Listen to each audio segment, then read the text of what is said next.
Okay, hi everyone. Yes, thank you for being here, particularly if you have been partaking in the virtual Dragon Con this year.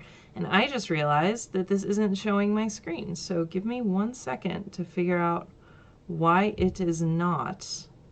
All right, there we go. That was a fun adventure. Yes, hey everyone. All right, so yes, thank you for taking a break from Virtual Dragon Con, for being here. We are going to have our Astronomy 101 class like normal. And yeah, I hope everyone's doing okay. I know the lack of Dragon Con for some of us is hurting a little bit deep, but we have each other. We are here. I'm sort of repping a costume, so we'll go with that. I'm super excited about this session, actually. This is one of my favorite topics to talk about. And if you haven't been here before, we're going to do about a 30 to 40 minute class. That's going to be recorded and posted onto YouTube, and then we'll sort of do a freestyle Q&A for the rest of the hour. So to kick things off, and yes, hi everyone in the chat. It's nice to see you all here. I really appreciate it. To kick things off, we'll just kind of refresh what we did last week. We talked a little bit about atmospheric basics, the levels of atmosphere, how those change as you're going through atmospheres, how the temperature can change, how the density changes, what atmospheric pressure means, and why that's important to planets, particularly if you're going to have liquid water on the surface. One of the keynotes from that is that, you know, Mars could theoretically have water on the surface, and indeed it appears that it has, but because it has no atmosphere, there's no atmospheric pressure to keep that water in liquid form. So that was one of the key components there. Then we talked about the geology and the atmospheres of all of the terrestrial planets. We talked about Mercury, Venus, the moon, so planetary type systems, planetoids, there we go, and then Mars, and a little bit about Earth, but we're not a geology class, so we're an astronomy class. And then also we talked a little bit about the formation of the moon. The idea that its structure is the way it is, the way that we have the near side of the moon and the far side, the tidal locking, all of the Maria, every time. It's almost as bad as that layered rock that I can never remember the name. It's just these mental blocks. There's no room for those words. But how those indicate how the moon formed, that, you know, formed during a dynamic point in our solar system formation, where something seems to have hit the Earth, broken off this chunk, then you have this hot sort of mass that's cooling down as it's orbiting the Earth, and from that we get the tidal locking, so we always see the same face. Sedimentary, thank you. Once again, I swear, I think Benny's the one that saved me last time on it as well. Every time. I just get cocky. I'm like, oh yeah, it's sedimentary. And then as soon as I start talking, it's gone. Like the lunar Maria. Yes. So yeah, the tidal locking, the fact that we always see one side of the moon, but not just that, the fact that the side that we do see, the part that's being pulled more from Earth's gravity, has these Maria, which is essentially like lava rocks, showing that that sort of liquid, hot, molten part of the moon was pulled towards Earth and the other side cooled off. So lots of fun stuff. And we also talked about, you know, continuing our discussion that's going to be relevant today about how studying the surfaces can tell you a little bit about the history of the planet, or the planetoid. In this case, we're going to be talking about moons, and, you know, the geological activity, all of those important things. So Jovian planet composition. This is talking about Jovian planets. These are the gas giants. So we have Jupiter and Saturn, Uranus and Neptune. And they kind of break off into those two categories. If you remember from when you were a kid and might have learned this stuff, you can just see that they're very different. You can see that Jupiter and Saturn kind of have the same yellowish type coloring, and Uranus and Neptune are very blue. Now, Jupiter and Saturn, those are mostly hydrogen and helium. Very similar to the composition of the sun. So it's primarily hydrogen and helium. We have small, tiny amounts of hydrogen compounds and small, tiny amounts of rocks and metals, but fairly negligible with respect to the entire mass. And particularly with Jupiter, one of the things that we like to say is Jupiter is kind of a failed star. If it was just off doing its own thing, not orbiting a sun, then it would kind of be considered a brown dwarf, this sort of ball of gas that just didn't get big or hot enough to actually start fusing the hydrogen into helium and become a star. Hey, Zach. Good to see you. So yeah, if Jupiter, the threshold it would take for Jupiter to actually start fusing hydrogen into helium, it actually would need to be 80 times more massive before it would be able to become a star. But we have these failed stars. If they're orbiting stars themselves, then we consider them gas giants. If they're just floating off on their own in space, which we have seen some of those before, we consider them brown dwarfs. Hi, Stevie. Happy to have you here. Oh, sorry, and I wasn't done with the rest of that. Okay, so Uranus and Neptune, like I said, you can kind of intuitively see that they're very, very different, these two groupings here. Uranus and Neptune, the key with them is that they have smaller proportions of hydrogen and helium, and they have a lot of what we call hydrogen compounds. That's, you know, water, methane, and ammonia, all of those H2O, NH3, and all of those things. Aw, thanks for the follow. Slappy O'Malley. Great name. I love it. So all four of these gas giants were thought to have grown from these little ice-rich planetesimals that would be about 10 times the mass of the Earth. And yeah, Cairo, there's no risk of Jupiter actually just igniting into a star. No risk. 80 times is a lot, for sure. But the reason, so even though these four kind of came from that same origin of having these little ice-rich planetesimals, the reason that they look so different, primarily we think just has to do to their distance. Remember back when we were talking about formation of solar systems and how you have these frost lines that happen? So you have the ability for rocks to condense out, and then for gases to condense, and then for ices to condense beyond that. That factors into the fact that these hydrogen compounds have very, very low temperatures before they're able to condense. So that's why they're so prominent out where Uranus and Neptune are, as opposed to Jupiter and Saturn. They're still present, but they probably migrated throughout the formation of the solar system, where they condensed into those molecules out there and then kind of made their way in and got incorporated into Jupiter and Saturn. So yeah, it's pretty important phrase. That is a nice 2001 reference, not without monolith assistance. There you go. Okay, so that's kind of why they look the way they do, but we're going to dig in kind of literally and look a little bit more at them closely. First thing we're going to look at is what these densities actually are. Now, we'll take them one at a time. So we'll start with Jupiter. If you just look at the density, that's 1.33 grams per centimeter cubed. Water is about 1 gram per centimeter cubed. So, you know, it's dense, but it's not terribly dense. It's a gas giant. And again, this is average. We'll come back to what the structure looks like. Saturn, most people probably remember from when they were kids. It's like, what facts do you know about Saturn? If it was in a giant bathtub, it would float. Because its density, its average density, is less than 1.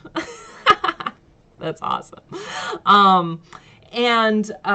So Saturn does have a very, very low density. But then once we get to Uranus and Neptune, which are smaller, you start to have higher densities again. So 1.24 and 1.67. And this starts to be a little counterintuitive because you're like, okay, it's very big. So you have this higher density. Then you get smaller into Saturn, then we're getting lower density. Then we get smaller and the density gets higher again. So what and why and how? And it's again going back to what the composition of this actually is. It's the fact that Jupiter and Saturn are primarily hydrogen and helium. And so that density curve is going to change as it becomes bigger, whereas Uranus and Neptune are made up primarily of hydrogen compounds, which have higher densities. And so, I mean, including water, right? So their density is going to be a little bit higher. And yeah, Stevie, so the key with Jupiter, could it be like the sun's twin? Is it a failed star? All of those things. The composition of Jupiter is almost identical to stars. And Jupiter and Saturn, they're almost identical to star composition with respect to how much hydrogen and how much helium there are, but they're not massive enough. So I think I had it on the last slide too. So we can kind of consider Jupiter a failed star, but to be a little bit more positive, it's an excellent planet. So we want to be a little bit more encouraging with that. But it would have to have 80 times more its own mass to actually start fusing hydrogen into helium and to become a star as well. Excellent joke by Paranor about floating in the bathtub. And we'll talk about the ring system, I think probably next week as well. And yeah, that's fair. You can, Andy and Horrible Hog are talking about the helium proportions on Earth versus in the solar system. And yeah, feel free to take that conversation to Discord if you want. But you can chat as well. And thanks, Todd. You're late for class again. We won't shame you. I saw you coming in the back, but yeah, D Starfire, it's a very good reminder of actually how huge the sun is, because we think of Jupiter as being very, very big. We think of the sun as being very, very big, but relative to each other, they're also sizes are very, very different. So talking about these density differences, Uranus and Neptune are much more dense because of what they're made out of, hydrogen compounds, including water, which are going to be heavier, which are going to increase the density.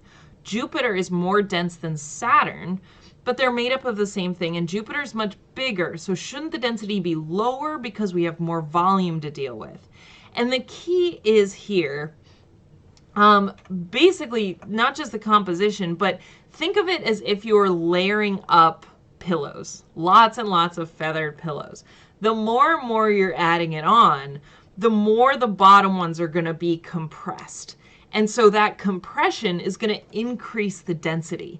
So Jupiter's just at this point, and this is what the curve looks like. Again, it's one of those things that's kind of counterintuitive, because you're like, oh, feathery pillows aren't that dense, and if you have a lot of them, like Jupiter, shouldn't that just be a lot lower density because you've just filled up a bigger volume with feathery pillows? And it's because they start to compress each other. So this is a model of when you're just looking at hydrogen and helium, as it starts to get more massive and the radius changes, how those densities change as you go. So we're getting this, the mass here as well as the radius, and you can see Saturn falls down here. Now this is just hydrogen and helium. It would be a different looking plot for hydrogen compounds. So that's why Uranus and Neptune follow a different trajectory with respect to their radius and their mass than Jupiter and Saturn do. But again, their compositions in each grouping are relatively similar. And yeah, Paranor, it's just a high budget version of The Princess and the Pea. So speaking of The Princess and the Pea, what's on the inside? No worries. It's good for a Friday. I appreciate it. Okay, so let's look at Jupiter and Saturn first. The way we can break it down is looking at in the very, very, very core that we have rocks, metals, and hydrogen compounds. Remember that I said that there is a little bit here of rocks and metals and hydrogen that have just migrated during the formation of the solar system. But it's primarily hydrogen and a little bit of helium. And the key here is that, okay, it's a gas giant. So where's the surface? If we're saying that there's a core of rocks and metals, would that be the surface? Kind of. Is this metallic hydrogen? Is that the surface? The tricky thing with gas giants to think of, where do the clouds stop and where does the surface start, is to think a little bit more about falling through clouds or clouds increasing, right? If you just think of you're standing outside, or let's say you're falling through, that's a better example. You're falling through and you're surrounded by kind of light wispy clouds. Okay, great. You start to fall through more. It starts to become more fog-like. It's a little bit harder to see. It's a little bit more obscure. The density of the clouds is increasing around you. You continue to fall. You're not hitting any surface. That density is going to increase and increase and increase, and eventually it's just going to become like the consistency of water, right? That density is going to start condensing all of those clouds into water. But there's not going to be a fine line where that happens. It's just going to be this gradual change as you go down. And then as you continue falling through this water, that pressure is increasing. So think of it literally like you're deep sea diving. The deeper you're getting, the higher the density is. And if you just keep on going, eventually you're going to get to a point it's harder to move through. The density is incredibly high. And it's kind of like you're just in a solid.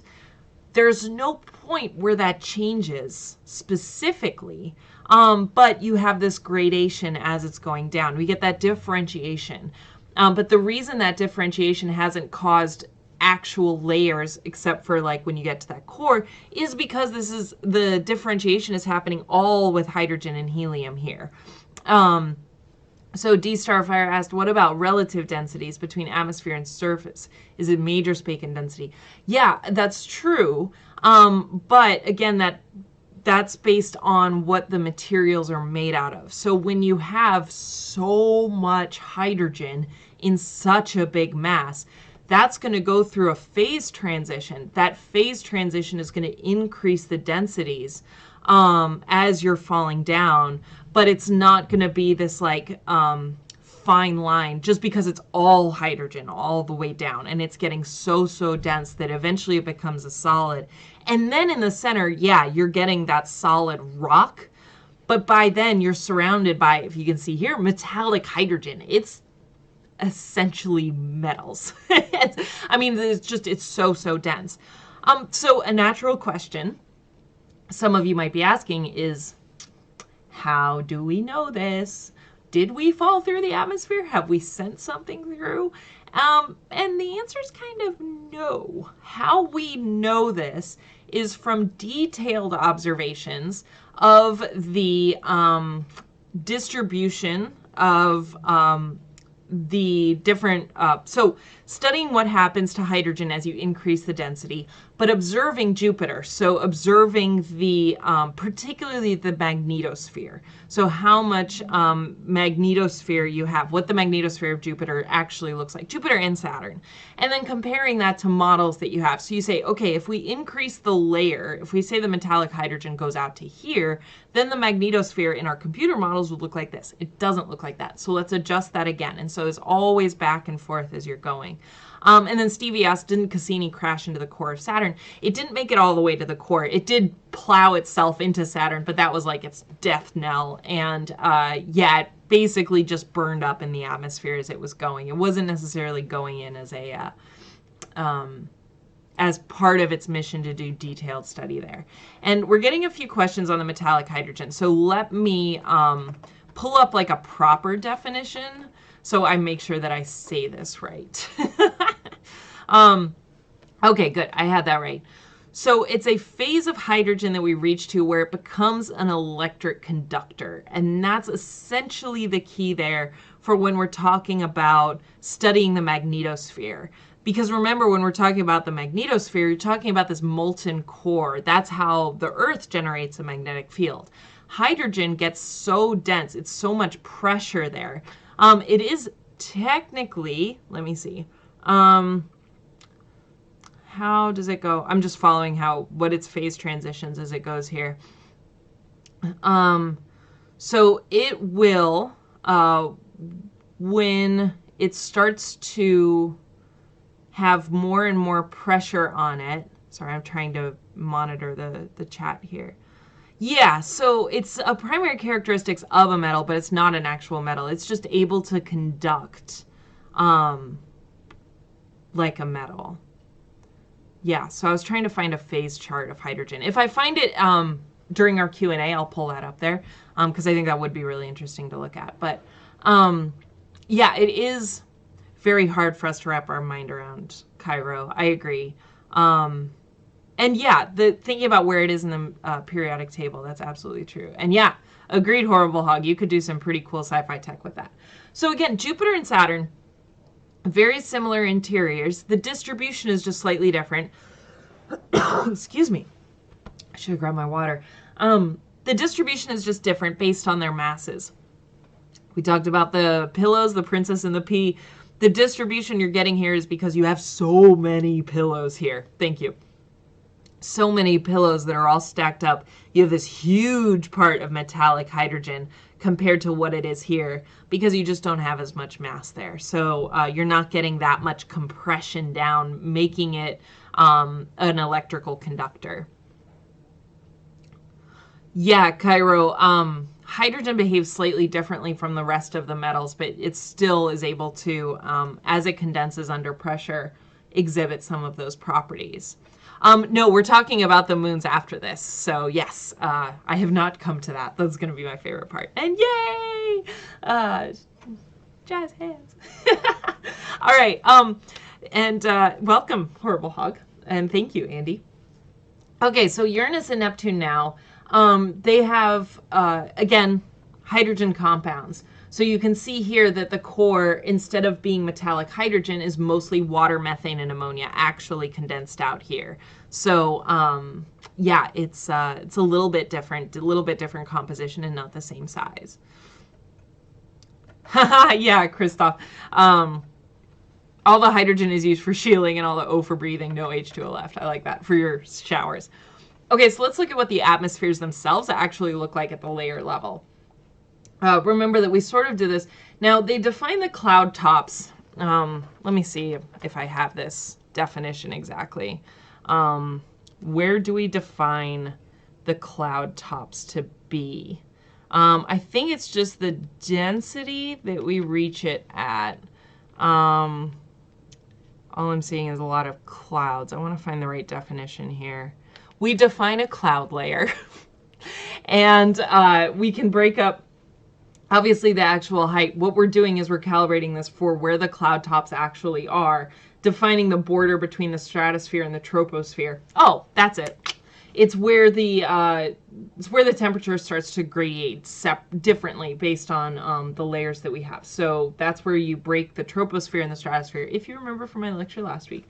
And you can see how these different compounds break out as you go deeper into the atmosphere versus above the atmosphere. Now, the reason we're not seeing, once you get to this point with Uranus and Neptune, a massive shift this way, in the same way you see with Saturn and Jupiter, so where the temperature starts to increase again as you're rising in altitude, is that they're really far away from the sun. There's just not that much there to actually heat up the stratosphere as you increase in altitude, in the same way you get on Jupiter, Saturn, and indeed here on Earth as well.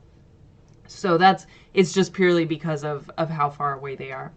Now with Uranus here, you can see this little bump, and it does exhibit some interesting characteristics that actually surprised a lot of people when we first started observing these. So these images here, looking at these atmospheres and these weather, we have Jupiter. It's a little bit recognizable. We have these storms here. Same on Saturn. You can see these layers and different storms. This is Neptune, and this is also in the mostly visible range.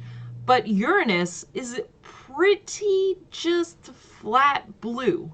It doesn't have this visible structure that the rest of them do. This image is actually taken in the infrared. And when they took this image, that was a surprise. And that sort of indicated that bump that you saw in the atmospheric chart, that there is some weather that happens at a certain altitude that was unexpected.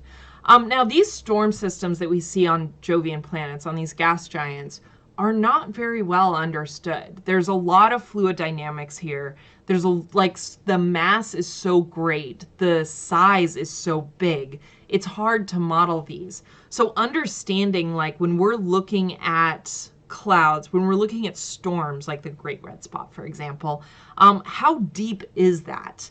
You know, why has that in particular lasted so long? Even though it's changed size, what's driving that change in size? Is it a temperature gradient? Is it a density gradient? Is it the Coriolis effect just from the rotation and the different layers that we have? These are all things that we kind of understand, but it's very hard to actually do these tests. Great Red Spot, thank you. Thanks.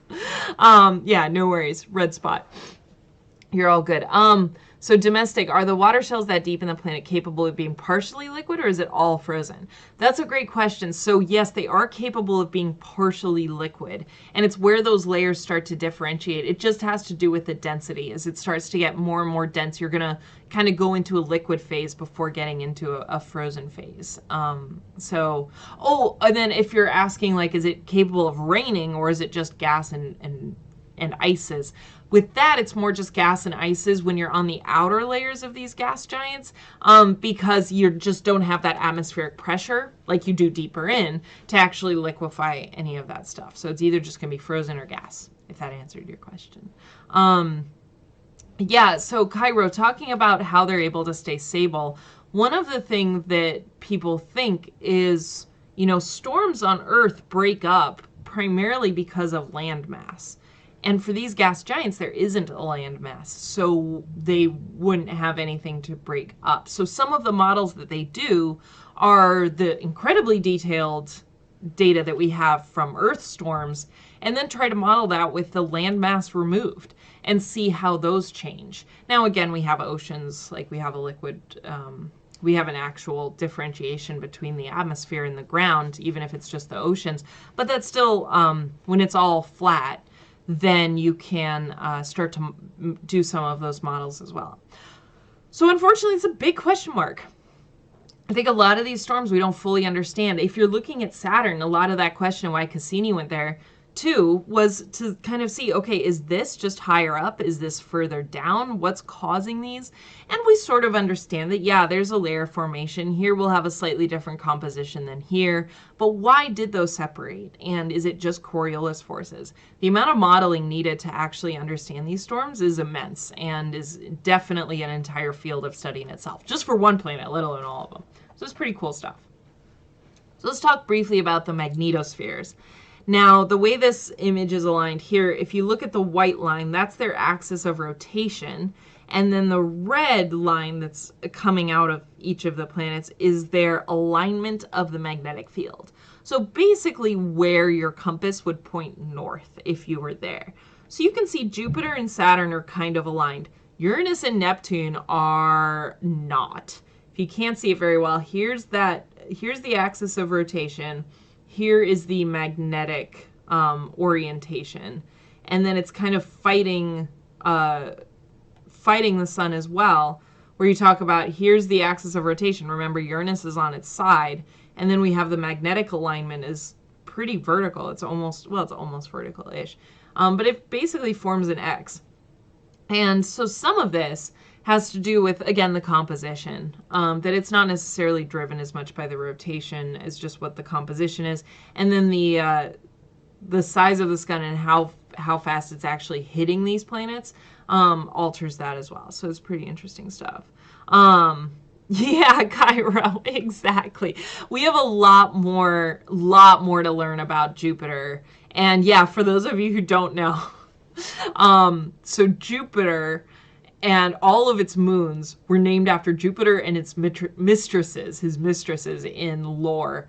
And so NASA named their probe to Jupiter Juno, which was Jupiter's wife in the, again, in the mythology. So they're going to check up on Jupiter. It's a great story. I love it. I love it. And the cool thing with this image, too, is that these magnetospheres are all to scale with the solar wind here. So they're huge. And Jupiter's magnetic field is bonkers. This is a way simplified version of it. And yes, Andy, absolutely another reason why it would be dangerous to live on Uranus. Roman mythology, thank you. That was the word. It's not all in there all the time. But the magnetospheres, these are primary. This is something that we can observe from a distance. We can see how the solar wind interacts with these planets, and we can model the magnetospheres. And that's primarily, especially before we sent Cassini and Juno to these, and Voyager as well. Although Voyager got a lot of data from this. That's how we start to model the insides. You start to model the insides. We know what the composition is. How can we structure the inside so it matches the magnetosphere that we're observing? It's that play back and forth again that I've talked about how astronomy is very much an interplay between observation and modeling. And Domestic asked, isn't the spinning of the large Earth ocean the cause of the atmosphere moving, or am I remembering it backwards? If so, what moves the atmospheres on Jovian planets? So it's not so much the ocean on the Earth that causes the atmosphere. It's the rotation of the planet itself. So if you've played with, some of you may have seen these in science museums, these globes that have the sort of liquid stuff on the inside. And if you rotate the outer shell, all it is a liquid. So it's not attached to the outer shell, but you can see through it. And when you do that, you start to see these bands form. And then if you stop it, all these swirls form. And so it's that constant rotation at different rotation rates, because instead of it being an outer shell for planets, it's the more solid inner shell that's pushing this rotation, but the top isn't rotating as fast linearly as the equators. And so as those rotate, that drives some of the Coriolis forces that we get. But you also have the effect of the sun, the temperature differences. So temperature differences are going to cause, heat rises, at least kind of relatively. You have temperatures dropping. All of those things also drive the atmosphere. So it's a very complicated process for sure. Okay, now we're going to transition a little bit to the Jovian moons, which I love. I would stop here, but I don't want to because I love the Jovian moons. But all I'm going to talk about today are the Galilean moons. So it should only be another about 10 or 15 minutes before we go to open Q&A. But here's sort of the big-ish moons of the solar system with the Earth to scale. So you can see Earth's moon over here. And then we're going to be focusing on these for today. And then next week, we'll get into the rest of these, primarily Titan and Triton. And, but we also have Enceladus is another good one. Mimas is a great one for sci-fi nerds. Ariel's another really good one. Miranda's pretty cool. So we'll get into those next week. But this week, we're going to talk about Jupiter's Galilean moons. So the Galilean moons, remember, these are what Galileo observed. When we talked about sort of the history of astronomy, when Galileo didn't invent the telescope, but the first one to use it as a scientific instrument, started observing Jupiter, which is bright in the sky, can be seen with the naked eye. But when he observed Jupiter, he actually started to see these dots change position as they orbited, as he realized Jupiter. So that's why they're named the Galilean moons. And they're awesome. They're objectively awesome. So we have Io, we have Europa, we have Ganymede, and we have Callisto. Now, Callisto's on the outside. Callisto's a little bit not boring. There's still lots of cool stuff we can learn from Callisto, but those three inner ones are pretty epic. And this is why. They are in a, there's no jungle moon, sorry. And lots of love for Galileo. So these three Galilean moons are in what we call orbital resonance. And you can see that these are going to, these meet each other at the same spot throughout their orbits. So you see Io and Europa. Europa orbits twice for, let me see. I can't look at those ratios. Io orbits twice for every one of Europa's orbit and 4 times for every one of Ganymede's orbit. So they meet at the same point every single time. And that's hugely important for their behavior and what we're able to see as we take each one of these individually. So the key with this one is Io is the closest one to Jupiter. And so when we look at these orbital resonances, what happens is as Io goes around and it meets up with these moons every time in its orbit, it gets tugged. And it gets tugged in a repeated pattern every single way. What causes that is a great question. A lot of people think, and I think kind of widely accepted, and has been shown through solar system models, that when they form at the same time and you get these planets, like planetoids, but if you remember from the previous picture relative to like the Earth and the Moon, they're big. They're big. And when they're forming around the same time, that they can very neatly fall into this resonance pattern. It's pretty cool, but it has to do with their formation. So this shows they're all in a plane, as Galileo saw as well. So they all formed around the same time. Yeah, exactly. The moons align. But Io gets churned because Jupiter is so massive. But these other moons are relatively big as well, especially compared to Io. And so when they meet at the same spot every orbit, they have consistent effects, and that's the important part. If they weren't in a resonance, then all of this tugging would still happen, but it would be random and it would kind of even out. It would average itself out through their orbits. Their orbits are fast too. This is, oh God, what? It's like 7 days. Is that right?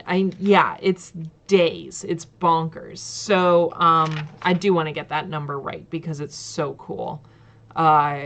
that you don't realize actually how, yeah, so Ganymede, that's it. Ganymede takes exactly about 7 days to orbit. And yeah, that's a good point, Cairo. That their orbits don't destabilize, but they get churned. So let's look up orbital period of Io. So I have that. 42 hours, 85 hours for Europa, and 172 hours for Ganymede. So yeah, 1.25 days for Io. That's crazy. They're close. They're orbiting fast. It's awesome. And because of that, so this is like every week they're meeting at the same point every time. Io gets churned. Now, some of you may have not known about the resonances. Yeah, so we've got people mind blown. Yeah, Daib, I agree that like it's surprising that more people don't know this fact. But a lot of people do know Io is the pepperoni pizza planet. And the great thing is, if you've been following this for a while, the fact that that orbit being 1.5 days blows your mind shows that that idea of that astronomy is starting to sink in a little bit. So that's really cool.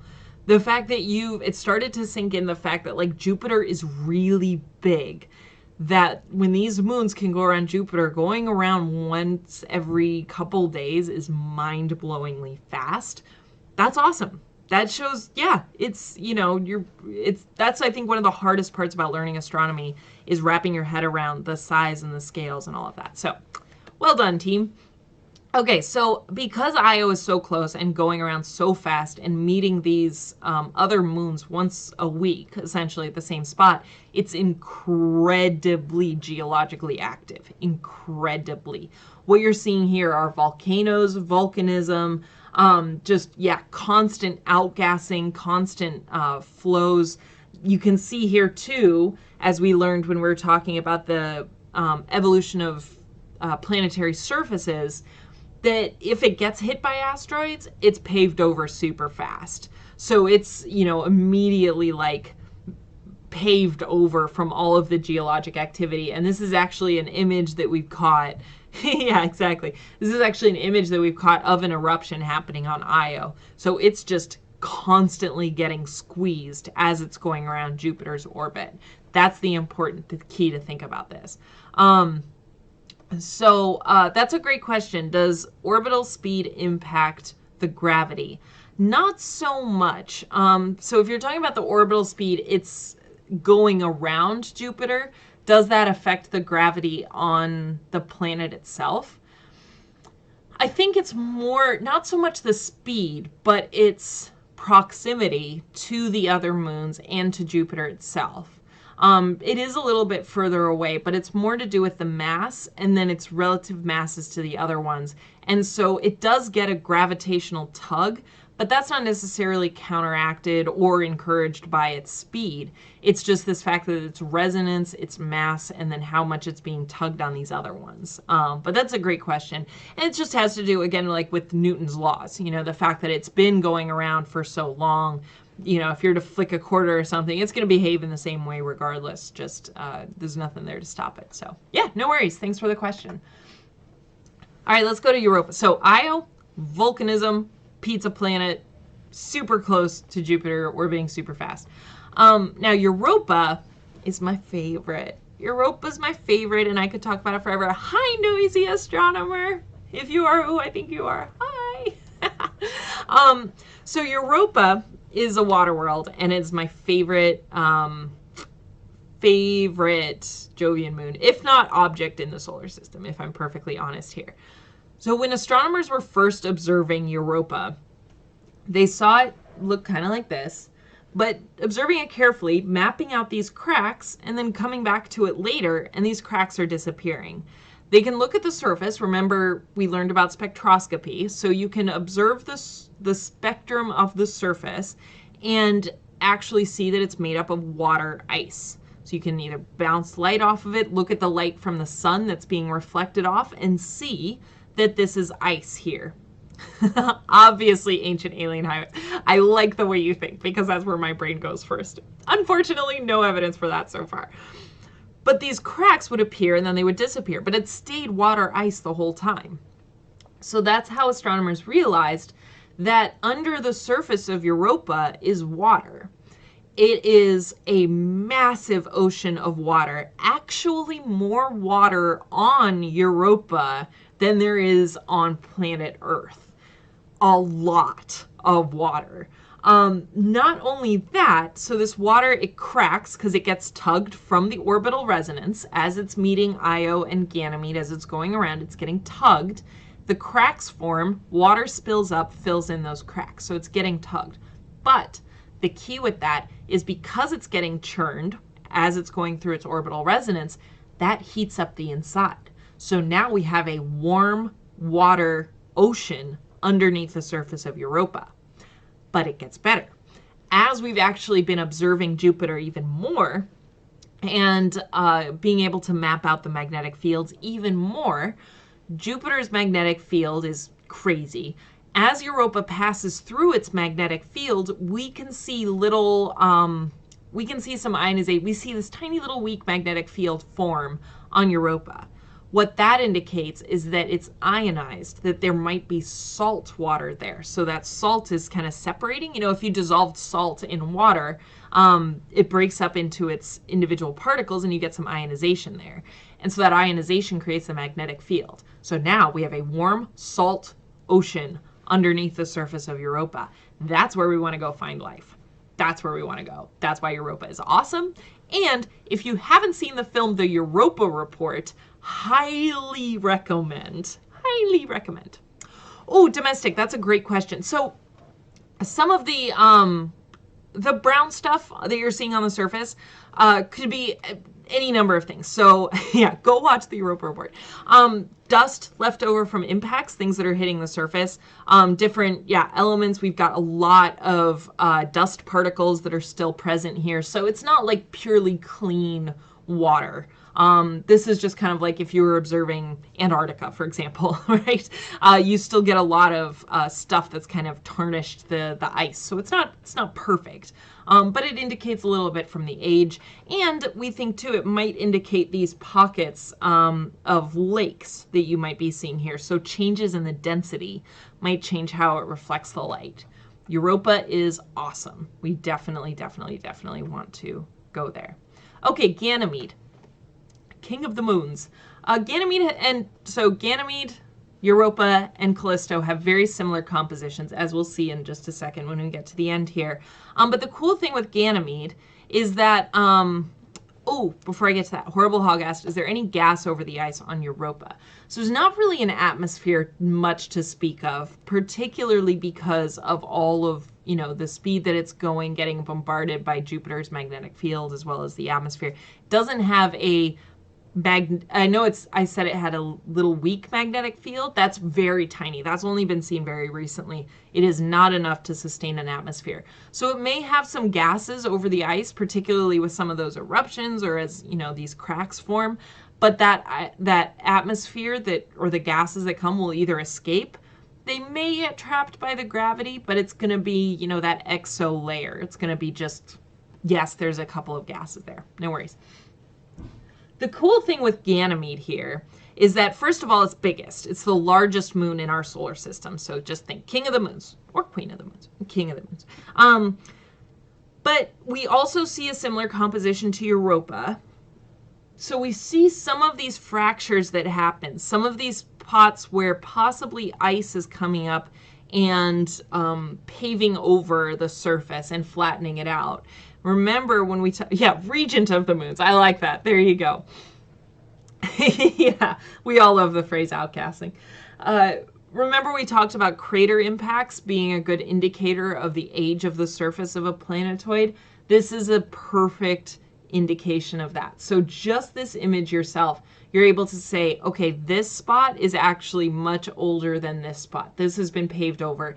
And it appears to be some sort of tectonic, at least geologic activity. We see a lot of rocks, but we also see a lot of ice. We see a lot of water ice. So that indicates that it possibly has some similar composition to Europa as well. And then the last one, Callisto. I wanted to say last but not least, but actually least. And that's mean. Callisto is beautiful. And I think someone pointed out in the chat, it is gorgeous. And it's gorgeous because of the ices. The ice is reflecting the sunlight in such a way that it just looks beautiful. It's not in that orbital resonance, so it's not getting that tidal churning that we're getting on all those other moons. Again, remember I said that if they weren't in orbital resonance, all of that tidal activity would average out, and so you wouldn't get that. But because they're meeting at the same spot every week, essentially, they're getting churned, whereas Callisto is not. It just meets these other moons randomly through its orbit, so it's not going to get... Is it super far away? That's a good question. It's not necessarily notably farther away than the rest of them. I don't have their exact distances, but from even Galileo's chart, you kind of saw them evenly spaced. So Callisto's the one that's the furthest out, but it's not significantly farther away. It's just not in its orbital resonance. Let me see if I actually have its distance. I'll look that up in a second once we're done with this. And we're pretty much done as well here with this section. But just to compare the surfaces, so this is Europa, this is Ganymede, and this is Callisto. And I really like this because you can see they have very similar surfaces. This is sort of in that same spectrum, the same type of photograph. And you can see it gets cracked, it gets paved over a lot. It's not very old. This is a young surface. Whereas here you see some areas that may seem a little older than other areas.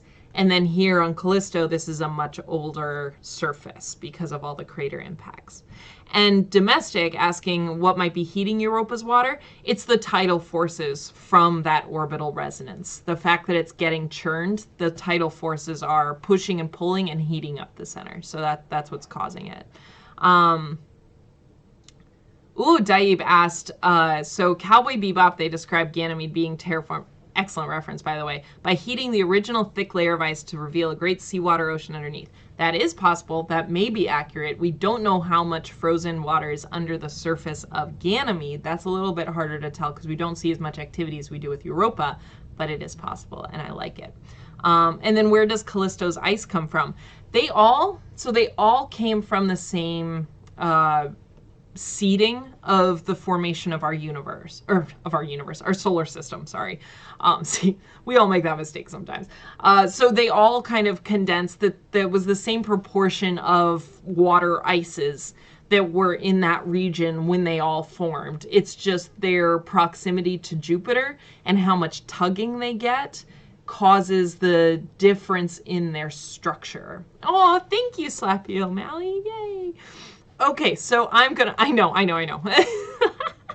All right, so I'm going to stop the recording here. So if you're watching this, next week we're going to be talking a little bit more. I really like this chart. I will go through this chart next week.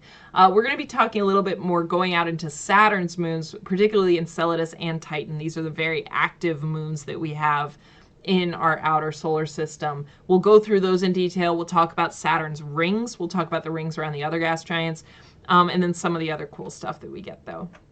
With that, I will finish the recording here. So if you're on YouTube, thank you for watching. You can catch us live on Twitch.